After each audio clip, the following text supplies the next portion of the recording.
Keeper, you may now kiss your wife.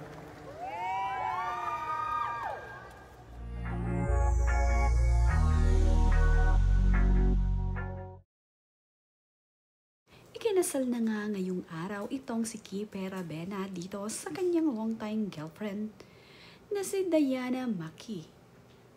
Makikita nga na habang nag-aabang sa altar itong si Keeper ay talaga namang seryosong seryoso ito. Bigla na nga lamang itong napaluha at naging emotional nang makita ang kanyang bride.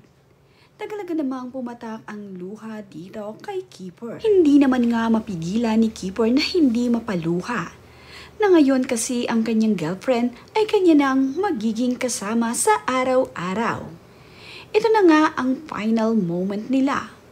Magiging official na nga niyang partner itong si Diana.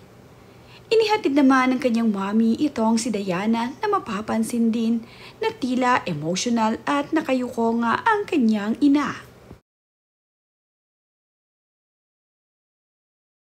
Saya naman itong sina Keeper Ravena at itong si Diana ngayong naikasal na nga sila.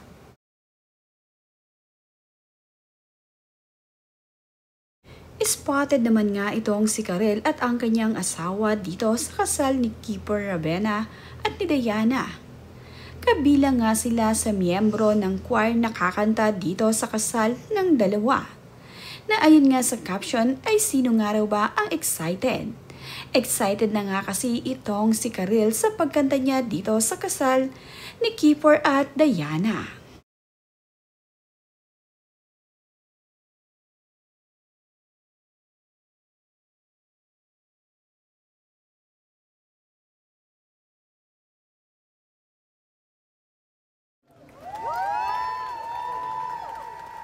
Keeper, you may now kiss your wife. Nagsigawan naman nga ang mga bisita ni Keeper at Diana nang sabihin na ni Father ang salitang kiss the bride. Talaga namang ito ang inaabangan ng mga bisita ni Keeper at Diana. Sigawan nga ang lahat at talaga namang kinilig ang mga bisita. Ito nga ang kanilang pinakaaabangan, ang mag-kiss the bride. Napakaganda naman nga ng wedding reception venue ni Keeper at Diana. Talaga namang makikita na ito ay pinaghandaan ng bagong kasal. Punong-puno nga ng nagagandahang bulaklak ang kanilang wedding reception venue. Nagagandahan ang mga ito na naaayon sa kanilang gusto. Nasunod nga ang gustong ayos sa venue nitong si Keeper Ravena at nitong si Diana. Talaga namang pinagmamasdang mabuti ni Diana ang wedding reception venue.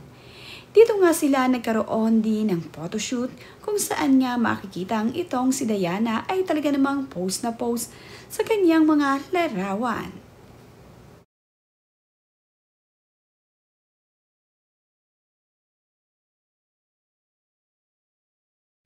Ngayon nga ay official na Mrs. Ravena itong si Diana.